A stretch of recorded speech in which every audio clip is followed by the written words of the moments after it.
Shell casings were found inside the car seat. Not around it. Not near it. Inside it. Sitting right there with a 13-month-old baby girl who somehow, impossibly, walked away without a scratch. Her mother, Gabrielle Eyes, 26 years old, took multiple rounds and died in the front seat. The driver, the baby's father, took 2 bullets and survived. Over 50 shots were fired into that vehicle from at least 3 different weapons. The entire attack was caught on camera. The shooters didn't run. They didn't hide their faces well enough. They came back for a second pass to make sure. And 4 hours after Gabrielle bled out on South May Street, one of the people connected to this case posted on social media, "Don't put me last knowing I'd be the first one to risk it all for you." We're going to walk through what happened on February 4th, 2026. But more than that, we're going to talk about what came before, because this wasn't random. This was the end of something that started playing out online in public for everyone to see. Welcome to Unseen Stories. I'm glad you're here, because what we're about to discuss needs to be said. Not to glorify anything, not to pick sides, but because Gabrielle Eyes was a real person. She had a daughter. She had family. She had a life that ended violently on a Wednesday afternoon in Auburn Gresham, Chicago. And that baby girl who survived is going to grow up with questions that deserve honest answers. This case has surveillance footage. It has witness testimony. It has social media posts that go back over a year. We're going to look at all of it, because the only way to understand what happened on February 4th is to understand what was already happening long before that day. So let's talk about it. Let's talk about Gabrielle. Let's talk about the man she was with. Let's talk about the posts, the threats, the pattern that people saw coming but couldn't stop. And let's talk about what this teaches us, because if we don't learn from this, we're just watching the same tragedy play out over and over again. Gabrielle Eyes. People called her Gabby. 26 years old. Born and raised on Chicago's South Side, Auburn Gresham neighborhood. She wasn't some big name. She wasn't running anything. She was a hairstylist. She worked out of her own salon, building her clientele, trying to make something for herself. Her clients said she made them feel good. Neighbors described her as sweet. Her godfather, Kirk Bell, said she loved her daughter more than anything on this earth. In December 2024, Gabby had her baby girl. From that point forward, everything she posted, everything she talked about, it all pointed in one direction. That child. She threw her daughter a first birthday party on December 20th, 2025. Posted about it. Called her the prettiest girl in the world. 46 days later, Gabby was gone. But here's what we need to understand. Gabrielle wasn't just living a quiet life cutting hair and raising her baby. She was also navigating something that a lot of young people in Chicago deal with every single day. Street politics, neighborhood affiliations, and the thing that makes it even more complicated now, social media. Because in 2026, the streets don't just exist on the block anymore. They exist on Facebook, on Instagram, on every platform where people can post, comment, screenshot, and share. Disrespect used to stay local. Now it's permanent. It's public. And it can reach people who wouldn't have even known about it 10 years ago. Gabby was active on social media. She posted. She commented. She engaged. And some of those posts, according to what's been shared publicly, were provocative. They were aimed at people. They crossed lines that in Chicago street culture, you don't cross without consequences. Does that mean she deserved what happened to her? Absolutely not. But if we're going to talk about this honestly, we have to acknowledge that the online activity matters. It's part of the story. It's part of what investigators are looking at. It's part of what led to February 4th. Her mother told reporters that Gabby was also training to become a letter carrier. Postal service work. Government benefits. Steady paycheck. That was the plan she was working toward. Stability. A future for her daughter. Something secure and real that would let her provide without the stress of building a business from nothing. Now let's talk about the man who was driving the car that day. Devon Draper. 27 years old. Known online as Rico Suave. He's the father of Gabby's daughter. The baby in the back seat was their baby. Devon survived the shooting. He took 2 bullets, one in the arm, one in the buttocks. He was rushed to Christ Medical Center in Oak Lawn and listed in good condition. He's alive. Gabby's not. And that's where things get complicated, because Devon wasn't just Gabby's boyfriend. He was someone who, based on his own social media activity, was allegedly involved in ongoing conflicts. Posts that were confrontational. Posts that called people out. Posts that, if you're paying attention, suggest he knew he had problems with certain individuals. We're going to get into the specific posts in a moment, but here's the question that keeps coming up. If Devon knew he was potentially a target, why was Gabby in that car? Why was their baby in that car? One commenter put it plain: why are you allowing your girl and her baby to get in your car when you know people are looking for you? That's not about blaming Devon for what happened. The people who fired those shots are responsible for Gabby's death.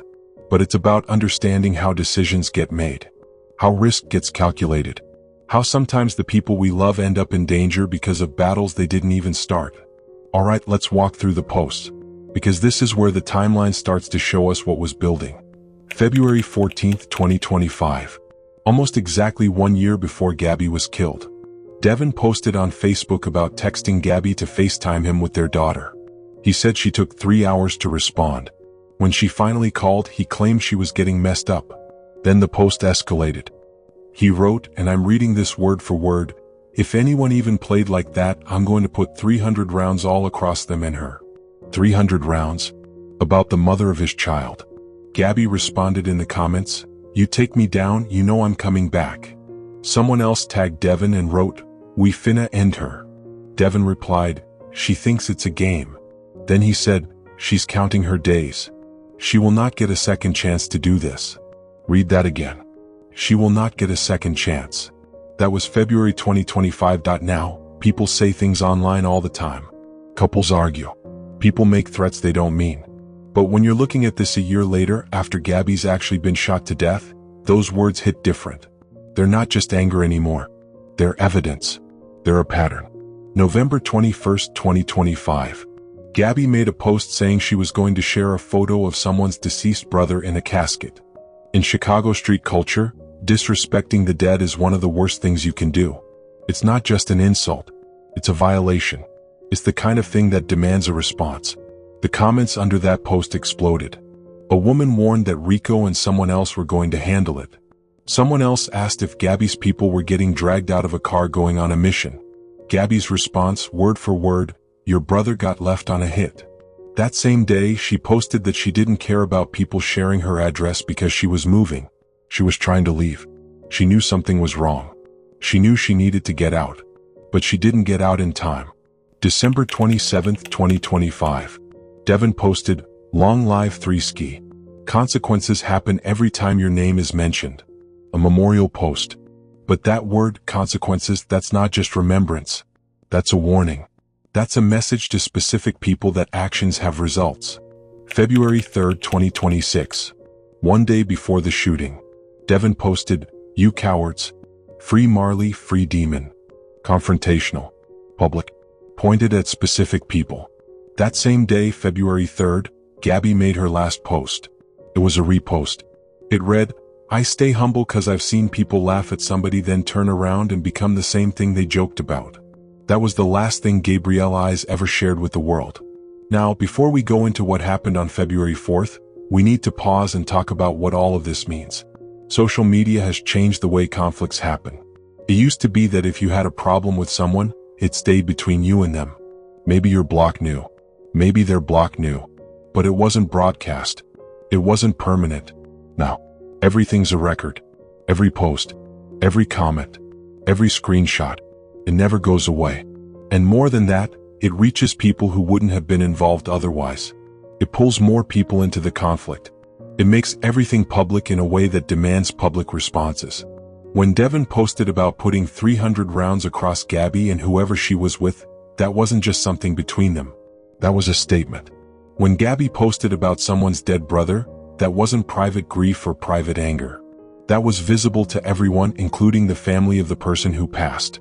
These posts become evidence not just of what people were thinking, but of motive, of intent, of ongoing feuds that investigators have to untangle after someone ends up dead.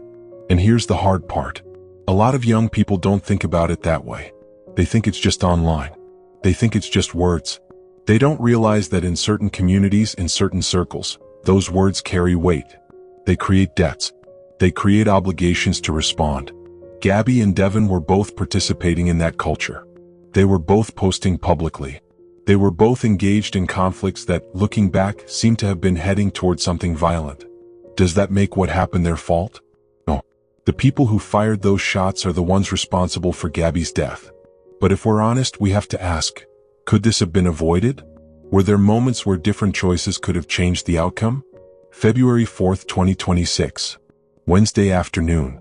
The temperature in Chicago was hovering around freezing. Typical winter day. Patches of old snow lined the streets of Auburn Gresham. Gabby climbed into the passenger seat of Devon's white Chevy sedan. Their 13-month-old daughter was strapped into her car seat in the back. Probably had her toys. Probably had snacks. Just a regular day. They were driving through the neighborhood. Familiar streets. Houses they'd seen 100 times. The 7900 block of South May Street, just over a block from St. Sabina Church. At approximately 1:25 in the afternoon, Devon slowed the car as they approached a stop sign. That's when everything changed. A witness was driving home from work. Regular Wednesday. He had his phone out. Maybe he was about to make a call. Maybe he saw something that didn't look right. But he hit record. What he captured was 9 seconds that would go viral within hours. 3 figures. Dark clothes. Masks covering their faces. They weren't running. They were walking. Purposeful. Moving toward the white sedan from different angles. Then they raised their weapons. Long guns. Not handguns. Long guns. And for the next several seconds, the audio is something you feel in your chest. Continuous fire. Round after round after round. The sound described by people who heard it blocks away as like fireworks, but deeper. More violent. The witness who recorded it, his voice shaking, you can hear him in the video saying, "Look, he hit that. Oh, there's a baby in the car, man. What the hell?" Over 50 shots were fired. Investigators would later count the shell casings. 50. From multiple weapons. From multiple angles. The white sedan's windows exploded. Glass everywhere. Bullets punching through the doors, the hood, the trunk. Inside, Gabby was hit multiple times throughout her body. Devon felt rounds hit his arm and his buttocks. He tried to drive away, his foot hitting the accelerator even as blood soaked through his clothes. But the car was already out of control. The vehicle lurched forward and crashed into a nearby GMC van. The van's driver, just someone sitting in their vehicle, climbed out shaken but physically unharmed. Wrong place. Nothing else. Anne in the back seat, strapped into her car seat, Gabby and Devon's baby girl was crying, still holding her lollipop. Shell casings sitting right there in the car seat with her. Not a scratch on her body. Here's where it gets even worse. The 3 shooters, after emptying their weapons into that car, they ran back toward their vehicle. A red Alfa Romeo that had been waiting nearby. But they didn't leave. The Alfa Romeo pulled forward, positioned itself in front of the destroyed sedan. And the shooters fired again. More rounds into a car that was already torn apart. Into a car where a woman was already dying. This wasn't just about making sure. This was a message. This was about sending a statement that would be seen, that would be talked about, that would be remembered. Then they drove away. Just like that. Middle of the afternoon. Residential street. Families around. People watching. And they drove away. The witness who recorded the video, he got out of his car. Ran toward the sedan. Other people came out from nearby houses. From the food pantry that St. Sabina Church runs on that corner. They were trying to help. Inside the car, Gabby was unresponsive. Multiple wounds. Blood everywhere. Devon was conscious but wounded. And the baby was screaming. Someone pulled that little girl out of the car seat. Handed her to a Chicago police officer who had just arrived. The footage from news helicopters later showed that officer holding the baby, trying to comfort her while paramedics worked on Gabby and Devon. First responders rushed Gabby to Little Company of Mary Hospital. She was in critical condition. The trauma team did everything they could. But the damage was too severe. She had been hit multiple times. Despite their best efforts, Gabrielle Eyes was pronounced dead. Devon was taken to Christ Medical Center in Oak Lawn. 2 gunshot wounds. Serious but not life-threatening. He would survive. He was listed in good condition. And that baby, 13 months old, was examined by medical staff. Not a single injury. Not one. Over 50 rounds fired into that vehicle, shell casings literally sitting in her car seat, and she didn't have a scratch. By the time the sun started to set, The corner of 79th and South May Street looked like a war zone. Yellow crime scene tape everywhere. Evidence markers numbered and placed next to each shell casing. Investigators photographing everything. Collecting brass. Documenting bullet holes in the sedan, in the van, in nearby structures. Kirk Bell, Gabby's godfather, arrived at the scene. He stood behind the tape, watching the investigators work, trying to process what he was being told. His goddaughter was gone. He spoke to reporters who had gathered. His voice was heavy, tired, hurt. He said, word for word, "What's the purpose of shooting at a car when you know there's a child in the car? It could be a lot of other people who lost their life here today." Father Michael Fledger from St. Sabina Church, his church just over a block away from where it happened, he came to the scene too. He had seen too much death on these streets, presided over too many funerals for young people. He told reporters, they all had long guns. Somebody needs to be held accountable. He talked about the baby, about how even though she was too young to remember that day, she would grow up knowing her mother was killed. He said, "Thank God that baby is so young they probably won't remember this day, but that baby's going to know that their mother was killed today. That baby could have been killed and somebody needs to be held accountable." The Chicago Police Department's Area 2 Detective Division took over the case immediately. This was a homicide investigation now. Multiple victims. Broad daylight. Caught on video. High priority. Detectives started canvassing the neighborhood. Knocking on doors. Interviewing anyone who might have seen or heard something. Collecting surveillance footage from nearby homes and businesses. Every camera angle mattered. The video showing the masked shooters approaching the vehicle and opening fire, that was crucial evidence. But identifying the individuals behind those masks, that was going to be the challenge. The red Alfa Romeo was on camera. Arriving. Leaving. Investigators needed to find that vehicle. Track it. See if they could get a license plate, a clear shot of anyone inside, anything that would lead them to the shooters. Forensic analysis of the shell casings revealed that multiple weapons had been used in the attack. The casings were sent to the Illinois State Police Crime Lab for ballistics testing. They needed to know if these guns had been used in other crimes, if they could connect them to specific individuals. Detectives also started looking at Gabby's phone records, her social media accounts, the ongoing feud she had been involved in online. Those Facebook posts that had gone viral, they weren't just social media drama to investigators. They were potential evidence of motive. Each post, each comment, each threat was screenshotted and added to the case file. According to unconfirmed reports that circulated online, there was a detail that might explain how the shooters knew exactly where to find Devon and Gabby. Devon allegedly posted his location on social media shortly before the shooting. If that's true and investigators were reportedly looking into it, then this wasn't a case of the shooters hunting for them. This was them scrolling for them. A tagged location. A pinned post. A digital breadcrumb that turned a Wednesday afternoon into an ambush. In Chicago street culture, posting your location in real time is a known risk.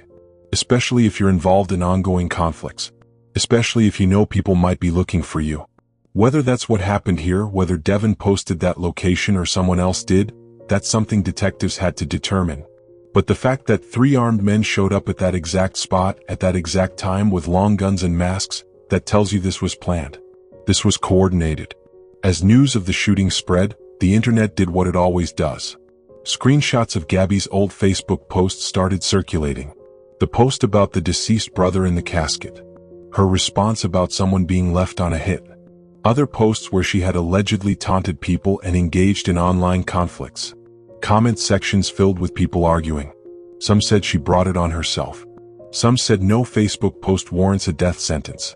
Some pointed at Devon, asking why he had Gabby and their baby in his car if he knew he was a target. The debate was loud. It was emotional. And it was missing the point, because here's the thing. Whether Gabby posted something disrespectful or not, whether Devon was involved in street conflicts or not, none of that justifies what happened on February 4th. 3 men with weapons walked up to a car in broad daylight and fired over 50 shots into it. With a baby in the back seat. That's not street justice. That's not holding someone accountable. That's attempted mass harm with complete disregard for innocent life. The baby didn't choose to be there. The van driver didn't choose to be there. The people working at the food pantry nearby didn't choose to be there. This wasn't surgical. This wasn't precise. This was reckless and violent, and it could have resulted in even more loss of life. February 4, 2026. 5:58 p.m. 4.5 hours after Gabby bled out in the front seat of that white sedan, Devon posted on social media. He wrote, "Don't put me last, knowing I'd be the first one to risk it all for you." Detectives saw that post. Everybody saw that post. What does that mean? Is that grief? Is that defiance? Is that a message to the people who just tried to end his life, saying, "I'm still here, I'm still standing"? Or is it something else? People online started asking uncomfortable questions. How did Devon walk away from 50 rounds with only 2 wounds while sitting in the driver's seat, the most exposed position in the vehicle? Why was Gabby, sitting in the passenger seat, hit multiple times while he survived? These aren't accusations. These are questions that people are asking because the optics don't add up in their minds. Was Gabby the target? Was Devon the target? Were they both targets? The investigation hasn't answered that publicly. And maybe there's no conspiracy. Maybe it's just the terrible randomness of violence. Bullets don't have names on them. They go where physics takes them. Devon got lucky. Gabby didn't. The baby got a miracle. But that post 4 hours later, that's something people can't let go of. Because when your girlfriend, the mother of your child, just got killed in the seat next to you, and you post something that sounds like a flex, people are going to question it. February 7th, 2026. 3 days after the shooting. Hundreds of people gathered at 79th and South May Street for a vigil. They came quietly. Some held candles. Some held photos. Others just stood there with their grief. The intersection still had evidence markers on the pavement. Little numbered reminders that what happened was real. Recent. Close. Pamela Bosley stood near the curb, looking at the crowd. She's the co-founder of Purpose Over Pain, an organization made up of parents who lost children to gun violence. This wasn't her first vigil. It wasn't her second or her 10th. She spoke to the crowd. Her voice steady but heavy with the weight of repeated loss. She said, "These are our children being killed. If nothing changes, everyone will be standing at a vigil eventually." That wasn't a slogan. That was a warning. Adrienne Swanigan Williams was there too. Her son, Tmaine Henderson, was killed in 2017. That loss hasn't faded with time. It's just taught her how to carry it. She talked about Gabby. Not as a headline. Not as a victim. As a person. She said Gabby was sweet, loving, a devoted mother and hairstylist trying to build something for her daughter. Someone with plans that stretched beyond tomorrow. Kirk Bell spoke again. Still asking the same question. Still looking for an answer that made sense. He said, "What's the purpose of shooting at a car when you know there's a child in the car?" No one could answer him. Because there is no answer that doesn't collapse under its own weight. Mayor Brandon Johnson showed up. Talked about the tragedy tearing at the soul of Chicago. State Senator Willie Preston called the shooters monsters and cowards, promising they would be caught. Chicago Police 6th District Commander Andre Poston held an outdoor roll call at the scene. Uniforms lined up where blood had been spilled days earlier. Radios crackled. Cameras rolled. It was a show of strength. A demonstration of commitment. There were speeches. Carefully written words. Promises of action. Calls for unity. And when the crowd dispersed, when the candles went out and people started going home, one thing remained unchanged. 3 shooters were still free. As of the most recent updates, no arrests have been made. The case is still classified as an active homicide investigation. Area 2 detectives are working with the Cook County State's Attorney's Office to build a case. Here's what they have. Surveillance footage from multiple angles showing the attack. Cell phone video from a civilian witness. Ballistic evidence from over 50 shell casings. The red Alfa Romeo on camera. Cook County Crime Stoppers put up a $10,000 reward for information leading to an arrest. St. Sabina Parish matched it. $20,000 total. But this is Auburn Gresham. A neighborhood where people know that talking to police can make you the next target. The next vigil. The next case. Even with video evidence, even with witnesses, the code of silence is real. People saw what happened. But whether they're willing to testify, whether they're willing to put their names on record, that's a different question. The legal charges, when they eventually come, will likely include first-degree murder for Gabby's death, attempted murder for the shooting of Devon, and potentially charges related to the endangerment of the child, Because Illinois law allows for enhanced sentences when offenses are committed in the presence of minors. Prosecutors will need more than just surveillance footage. They'll need witnesses willing to testify, forensic evidence linking suspects to the scene, a clear chain of custody for all physical evidence. And they'll need someone to talk, someone who knows who did this, someone who was there or heard about it afterward, someone willing to come forward. Let's step back for a moment and talk about what this case represents. Gabrielle Eyes is not the first person to be killed over social media conflicts in Chicago. She won't be the last. This has become a pattern, a cycle that keeps repeating. Young people post, they engage, they disrespect, they respond to disrespect with more disrespect. And somewhere along the line, someone decides that words aren't enough, that the only way to respond is with violence. The posts become evidence, the screenshots become motive, and investigators are left trying to untangle digital feuds that escalated into real-world tragedy. Mental health professionals and violence intervention specialists have been saying this for years. Young people need better tools for conflict resolution. They need to understand that their online presence can put them in real danger. The impulse to never back down, to make sure everyone sees you standing your ground, to respond to every slight, those are cultural values that social media has weaponized. Because it's not just about you and the person you're arguing with anymore. It's about everyone who's watching, everyone who's screenshotting, everyone who's sharing. Your conflict becomes public in a way that demands public responses. And in communities where violence is already prevalent, where guns are accessible, where disputes are often settled with force, social media becomes gasoline on a fire. So what do we do with this? How do we stop the next Gabrielle Eyes from happening? Do we tell young people to stop posting? To stay off social media? That's not realistic. Social media is how people communicate now. It's how they build community, share their lives, connect with others. But maybe we need to have more honest conversations about risk. About what it means to post certain things in certain environments. About how words can create consequences that you can't take back. Maybe we need to ask why guns are so accessible. Why long guns, the kind used in this shooting, are in the hands of people who use them in residential neighborhoods in the middle of the afternoon? Maybe we need to ask why the instinct to violence is so ingrained that 3 men can walk up to a car with a baby inside and fire 50 rounds without hesitation.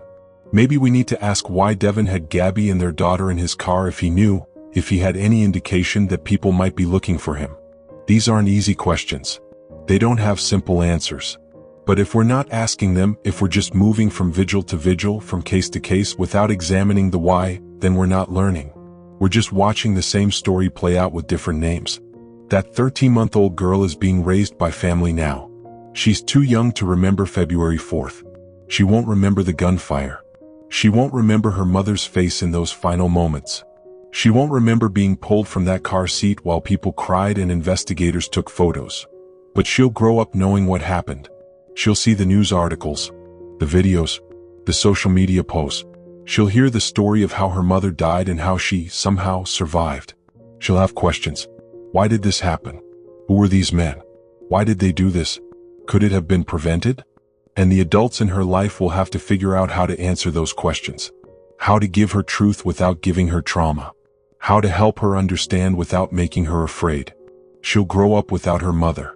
Without the woman who threw her a first birthday party and called her the prettiest girl in the world.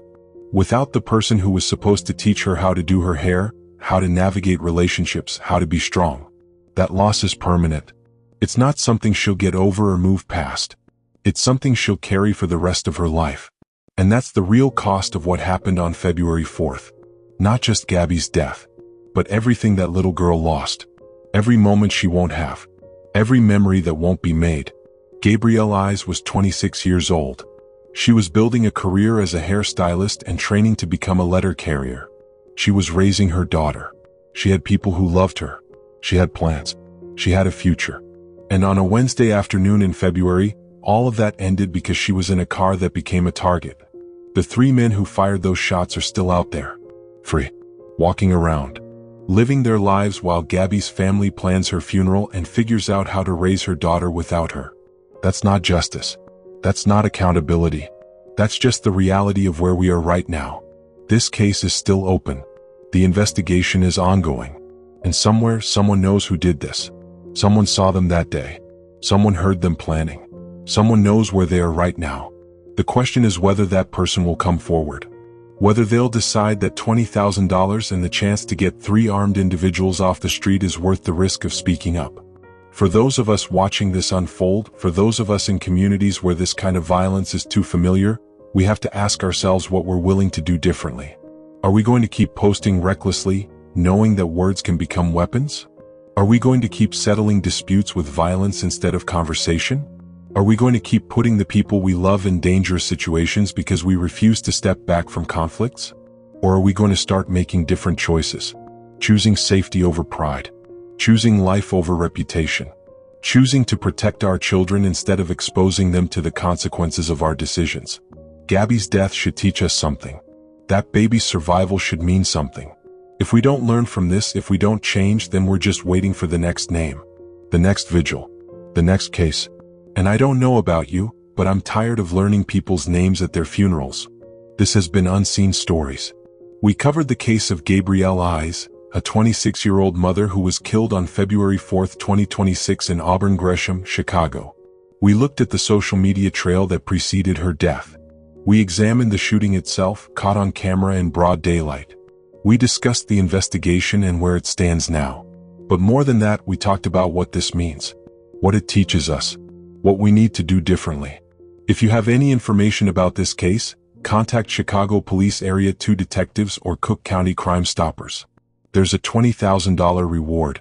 And more importantly, there's a baby girl growing up without her mother who deserves to see justice done. Rest in peace, Gabrielle Eyes. Your life mattered. Your daughter will know that. And to everyone watching, protect your peace. Protect your family. And think before you post, because you never know who's watching or how far your words might travel. This is Unseen Stories. Stay safe out there.